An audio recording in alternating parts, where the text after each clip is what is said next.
북한이 순항미사일을 또 발사했습니다. 서해상으로 불화살 3대시 31형을 쏜 지 꼭 나흘 만에 이번에는 동해상에서 도발을 감행했습니다.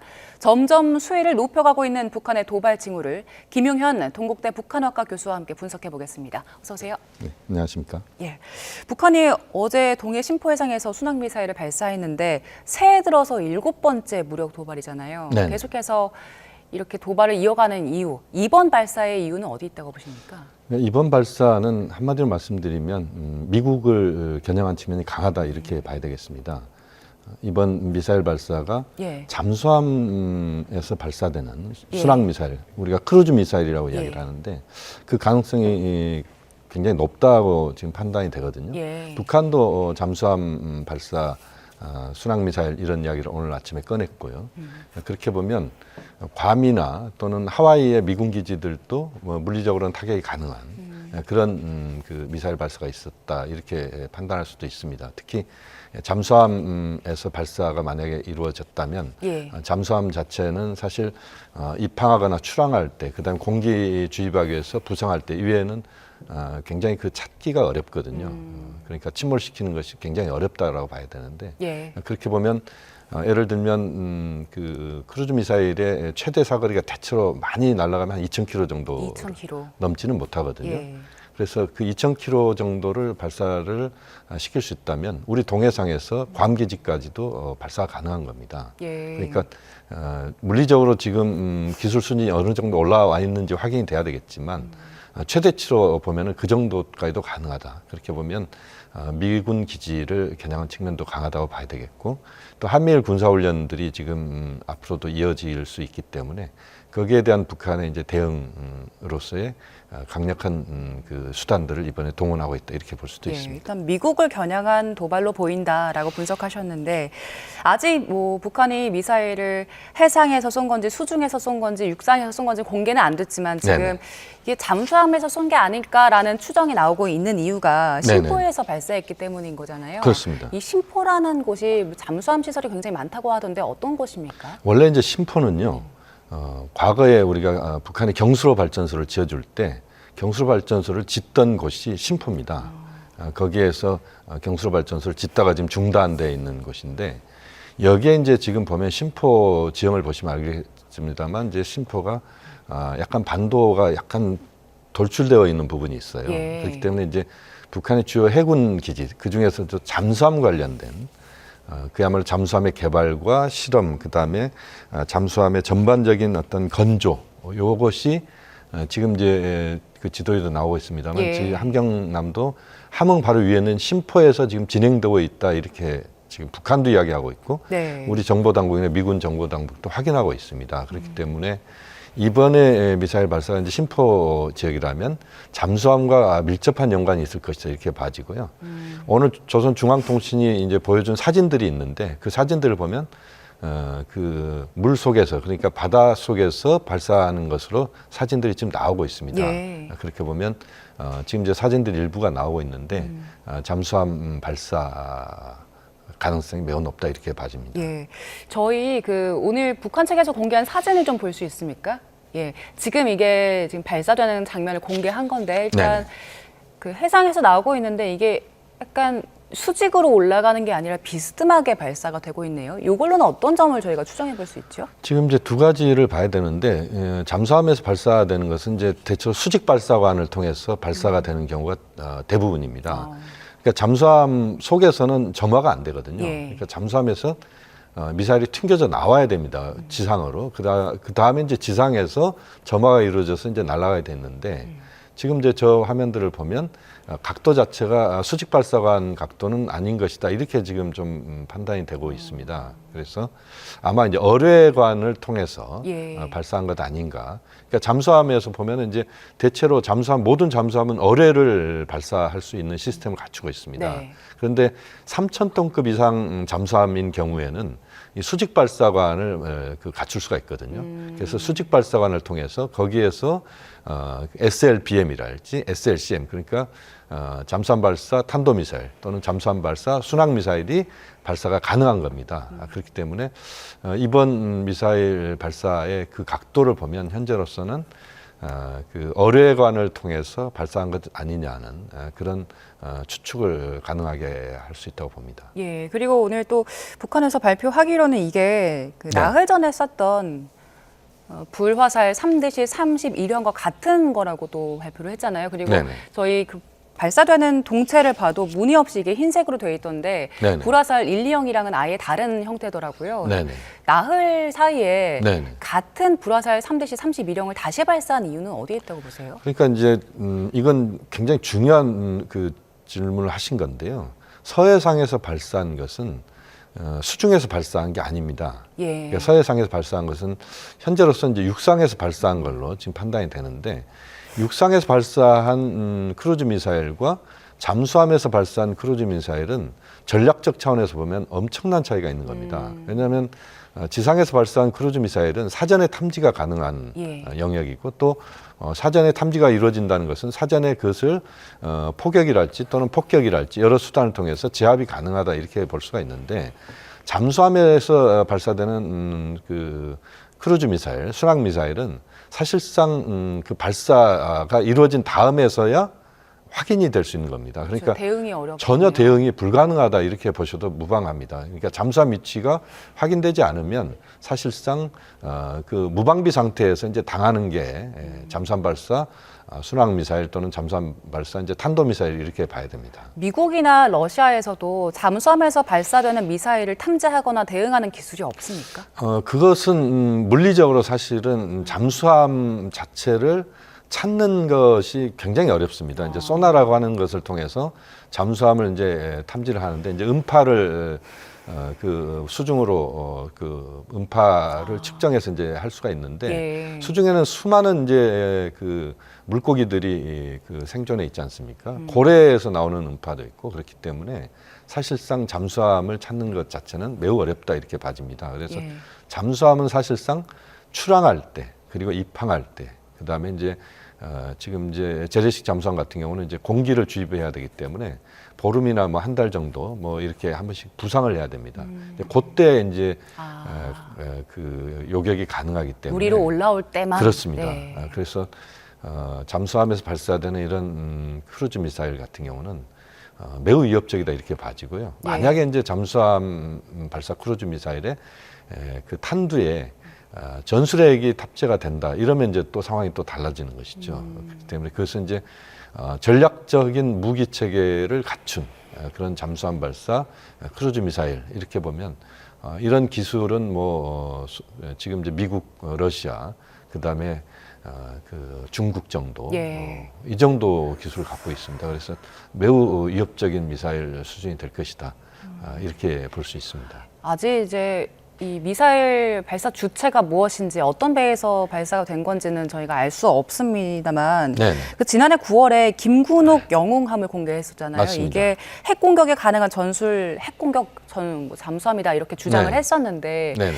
이것과 연계해서 시험을 했을 수 있다는 가능성도 나오더라고요. 그것은 이제 좀 확인을 해봐야 되는데, 북한이 만약에 김근옥 영웅함에서 발사를 했다면 이번에 조선중앙통신에 그 발표가 될 가능성이 높은데, 이번에는 이제 발사가 심포 지역에서 잠수함 발사, 탄도미사일 이런 정도만 이야기했지, 구체적인 특정 장소가 명확하게 나오거나 예. 또는 어느 그 잠수함에서 발사가 됐다, 이건 지금 이야기가 나오지 않고 있습니다. 그 말씀드린 이제 김근옥 영웅함 같은 경우는 3,000톤급 잠수함인데요. 예. 북한이 갖고 있는 최고의 잠수함입니다. 지금 이제 진수식이 작년에 있었는데, 이게 김군옥 영웅함. 그렇습니다. 이제 왜 이 3,000톤급이 중요하냐면, 3,000톤급 이상 정도가 되어야만 수직 발사관을 설치할 수 있습니다. 왜냐하면 이제 잠수함 내부가 크지 않으면 사실 그 어뢰 발사관 외에는 갖추기가 좀 어렵거든요.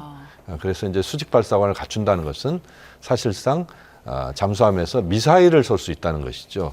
그것이 이제 SLBM이나 SLCM이 될 수가 있는데, 그렇기 때문에 이제 3,000톤급을 북한이 만약에 보유를 지금 해서 작년부터 이제 시험 운항에 들어갔다, 이렇게 보여지는데, 저게 만약에 실제 이제 기동이 되고 있고, 예. 또 잠수함에서 실제 SLBM, SLCM이 발사가 현실적으로 가능하다면 그것은 전략적 차원에서 보면 매우 위협적인 무기 체계를 북한이 갖춘 것이다, 이렇게 볼 수 있습니다. 예. 그동안 북한이 투발 수단을 다양화하고 그 맞습니다. 중에서도 특히 잠수함 이제 발사 시설 체계에 대해서도 굉장히 관심을 들여왔는데 네. 지금까지의 상황으로 봤을 때 북한의 그 잠수함 공격 능력 정도는 어느 정도로 평가하세요? 지금 이제 과거에 보면요, 북한이 우리 한국보다 잠수함 숫자는 현재도 많습니다. 잠수함 숫자는 많은데 잠수함의 크기나 또는 잠수함의 수준이 매우 낮은 것이었죠. 로미오급이랄지 뭐 이런 그 낮은 수준의 이제 잠수함을 갖고 있었기 때문에 우리가 숫자는 적지만 이제 질적으로 우리가 상당히 높은 수준에 있다 이렇게 지금도 평가가 가능하다고 봅니다. 예. 다만 이제 말씀드린 것처럼 김군호 영우함 같은 경우 3,000톤급 이상의 북한의 미사일들을 지금 한 척을 보유하고 있는 것 같은데 이게 이제 두 척, 세 척 이렇게 늘어나기 시작한다면 이것은 굉장히 이제 위협 수단이 그 수준이 높아진다라고 봐야 되겠습니다. 그 김건호 영우함 같은 경우에서 예. 이제 수직 발사관이 갖춰진 것으로 지금 북한이 이야기를 하고 있는데 실제 그것이 이제 무기화된다면 그것은 상당한 위협 수단이 된다. 그래서 잠수함이라고 하는 것 자체 갖고 있는 워낙 그 전략적 의미가 크기 때문에 우선 이제 그 잠수함에서 발사되는 그 자체를 우리는 상당히 위협으로 볼 수밖에 없습니다. 예. 이렇게 북한이 연일 도발을 이어오면서 한반도 전쟁 가능성에 대한 이야기, 특히 미국 내부에서 이야기 나오고 있는데 네네. 일단 그 지난해 그 김정은 위원장이 일단 통일은 없다 하면서 남북 관계를 적대 관계로 규정을 해버렸잖아요. 네. 그리고 이 최근에는 또 한미일 연합훈련 계속 거론하면서 네네. 이런 얘기까지 했더라고요. 그 무자비한 정벌 목표가 될 것이다 이렇게 위협을 했는데 예. 이런 발언, 이런 위협의 의도는 어디 있다고 보세요? 지금 이제 북한이 갖고 있는 이런 위협은 한 두세 가지 측면을 봐야 되는데요. 하나는 이제 그 모든 국제사회 관심이 우크라이나 전쟁, 그다음에 이스라엘 하마스 전쟁에 예. 지금 집중돼 있습니다. 또 양안 관계, 우리가 흔히 이제 양안 관계라고 이야기하는데 중국과 대만 해협 사이에 이제 그 갈등, 이것이 이제 국제사회 모든 관심이라고 봐야 되는데 북한 문제는 지금 관심 바뀝니다. 그래서 북한으로서는 도발을 통해서 고강도 도발을 통해서 북한에 대한 관심을 끌어내는, 특히 미국의 관심을 끌어내는, 이게 이제 하나 중요한 목표다 이렇게 봐지고요. 또 하나의 측면은 이제 북한 내부 문제인데 내부에 이제 경제적으로 상당히 북한 상황이 좋지 않은 것은 그동안에 이제 주지의 사실이다 이렇게 보셔도 무방합니다. 특히 북한의 이제 제재가 계속 2017년도부터 강화된 제재가 지금 발동하고 있고 예. 또 코로나 때문에 북한이 문을 그동안 3년 이상 닫았습니다. 그 상황에서 이제 북한의 지방 경제가 지금 굉장히 좋지 않다. 이게 김정은 위원장이 직접 본인이 정치국 확대에 대해서 한 이야기입니다. 지금 화면에 나오고 있습니다만. 예. 그 정도이기 때문에 북한으로서는 이제 외부의 강력한 그 대상, 특히 외부의 적이 필요한 겁니다. 외부의 적을 통해서 내부의 결속, 김정은 체제에 대한 충성을 강력하게 지금 만들어내겠다, 더 강화시키겠다. 이게 이제 북한의 의도다 이렇게 봐집니다만 그런 차원에서 북한이 도발을 한다. 그것도 이제 한국을 향해서 또 일본과 미국을 향해서 그리고 그것도 다각적으로 예를 들면 뭐 그 극초음속 미사일도 쏘고 그 다음에 또 헤일이라고 하는 그런 또 강력한 또 무기 체계도 공개하고 또 이번에 보면은 서해상에서 그 탄도 크루즈 미사일 쏘고 또 동해상에서 어제 같은 경우는 또 그 잠수함 발사 크루즈 미사일 이걸 쏘는 이런 다양한 그 행동을 지금 하고 있다는 것은 북한으로서는 이제 외부의 적을 상정한다. 북한은 당분간 중국, 러시아와 함께 간다. 뭐 이런 입장들을 좀 정리한 것이다. 이렇게 볼 수도 있습니다. 예, 대외적인 요인, 대내적인 요인이 모두 있다고 분석을 하셨는데 네네. 그런데 북한 내부의 경제 상황이 안 좋아서 네네. 인민들이 배고픈 상황에서 외부에 대한 공격을 한다고 했을 때 그 불만이 좀 잠재워집니까 실제로? 결국 북한 내부에서 주민들이 갖고 있는 생각은 북한의 주민들은 북한 내부의 정치에 별 관심이 없습니다. 오히려 가장 중요한 것은 자기들의 생활과 그다음에 가족의 이제 그 식량 문제랄지 이런 것들을 해결하는 게 우선입니다. 일반적인 것이라고 봐야 되는데 관심이 그렇게 많지 않죠. 그래서 북한 내부에 지금 경제 상황이 좋지 않다라고 하는 부분들을 어떻게 해소할 것이냐, 이게 이제 북한 내부 정치 또는 북한 주민들의 관심 사항이다 이렇게 볼 수 있습니다. 그러니까 외부와 관련된 부분에서는 이제 강력하게 이제 적을 상정해서 그 결속을 꾀하면서 또 내부의 경제 상황들을 개선해야 되는 이 두 가지 과제를 북한이 갖고 있는데 현재로서는 녹록지는 않습니다만 어쨌든 외부와 관련된 부분에서는 일정 정도 북한이 미국과 국제사회에 대한 북한의 그런 도발이 뭔가 현재로서는 그 100% 북한의 입장들이 지금 반영되지는 않고 있습니다만 지금 점진적으로 북한 위협이 국제사회에 좀 주의를 환기시키는 그런 효과는 갖고 있다, 만들어내고 있다 이렇게 볼 수도 있습니다. 예. 그래서 그런지 미국 정부가요 북한의 도발에 대해서 최근 그 도발을 주시하고 있고 일단 북한의 위협에 대응해서 한국을 방어하겠다 이런 입장을 내면서도 동시에 네네. 대화의 문은 열어놓고 있더라고요. 네, 그렇습니다. 북한에서는 그러면은 지금 대화가 좀 필요한 상황일 수도 있는 거잖아요. 네네. 좀 대화에 응할까요? 지금 그렇게 대화를 북한이 덥석 물 가능성은 높지는 않습니다. 이제 다만 이제 우리가 아마 주목을 해야 될 부분이 있는데 미국 같은 경우는 지금 우크라이나 전쟁도 사실은 미국과 러시아의 전쟁이다 이렇게 보셔도 무방합니다. 또 이스라엘 하마스 전쟁도 미국이 깊이 개입돼 있고 양안 관계, 중국 대만 관계에 있어서 미국이 깊이 개입될 수밖에 없는 상황이지 않습니까? 이렇게 보면 미국 입장에서는 지금 두 개의 전쟁을 하고 있다고 봐야 되고 플러스 알파까지 지금 하고 있다고 봐야 되는데 여기서 지금 북한과의 전쟁 또는 북한의 도발이 군사 긴장 수위를 높이면서 한반도에서의 국지전이랄지 이렇게 갈 경우에 미국으로서는 굉장히 감당하기 어렵다라고 봐야 됩니다. 일본도 마찬가지라고 봐야 되고 중국도 역시 마찬가지입니다. 러시아는 뭐 더더욱 우크라이나 전쟁이 지금 몰입하고 있는 상황이기 때문에 그렇게 보면 국제사회는 사실 한반도에서의 군사 긴장이 고조되는 것을 원치 않는다 이렇게 보셔도 저는 무방하다고 봅니다. 그러니까 미국 입장에서도 북한의 지금 도발의 형태들이 단계적으로 지금 수위를 높여가고 있지 않습니까? 이 수위를 높여가고 있는 것을 보면서도 미국은 지금 한편으로는 이제 강력한 한미일이 억제를 하겠다 이런 입장도 같지만 또 한편으로는 북한과 대화를 하겠다. 그래서 더 이상 한반도의 군사적 긴장 수위가 높아지지 않도록 상황을 관리하는 이런 정도는 미국이 지금 정책적 목표를 거기에 두고 있다고 봐야 되기 때문에 미국은 계속 아마 북한에 대해서 대화 메시지를 보낼 가능성이 저는 높다고 봅니다. 그 미국 내부에서 북한 도발을 바라보는 시각이 우리나라와는 좀 다른 것 같아요. 미국 몇몇 전문가들이 전쟁 가능성에 대한 얘기까지 내놓으면서 좀 민감하게 반응하고 있는데 우리 국방부는 지나친 과장이다. 그리고 신원식 국방부 장관 같은 경우에 뭐 짖는 개는 못 문다. 뭐 이런 이야기까지 했잖아요.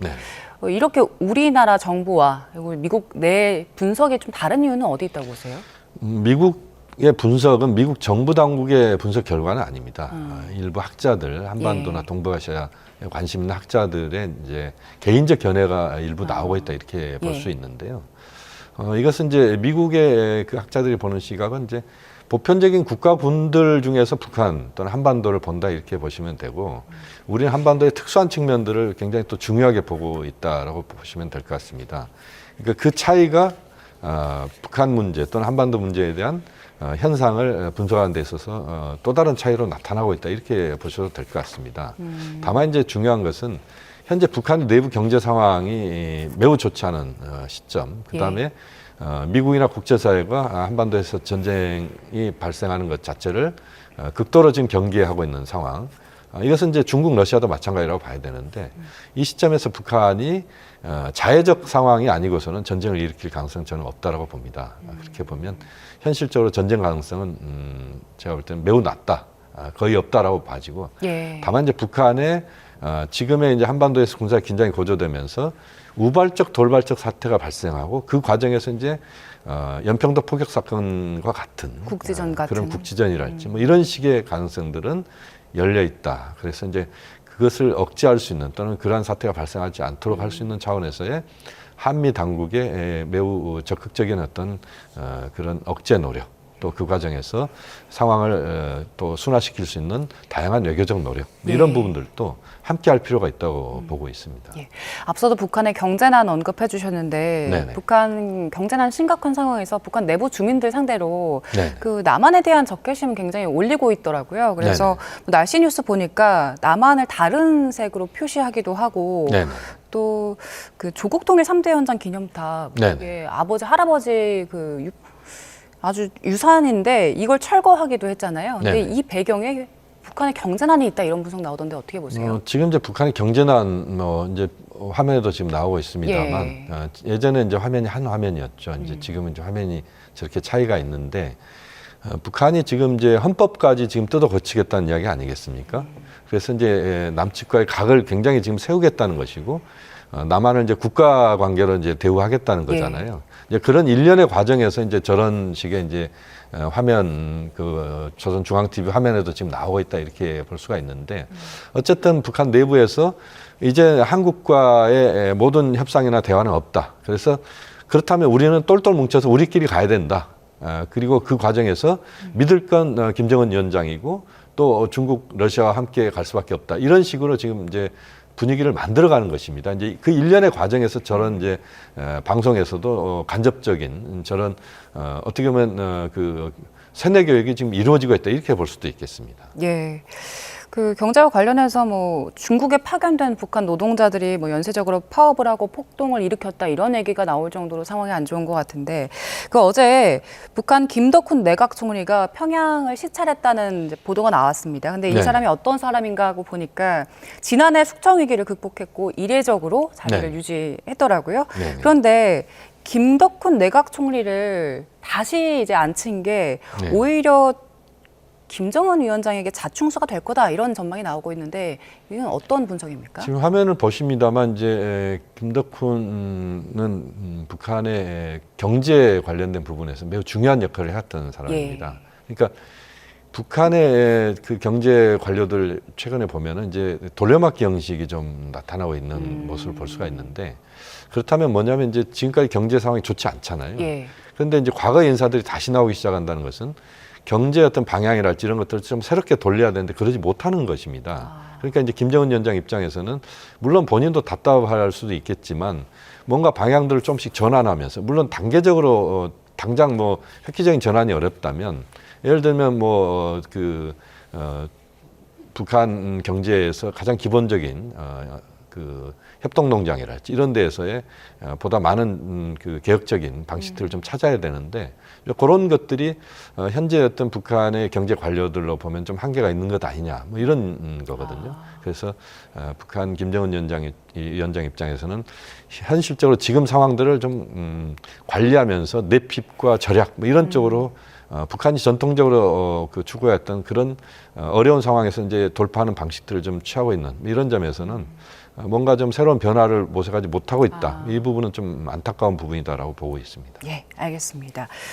북한 도발과 또 내부 상황 함께 짚어봤습니다. 김용현 동국대 북한학과 교수와 함께했습니다. 고맙습니다.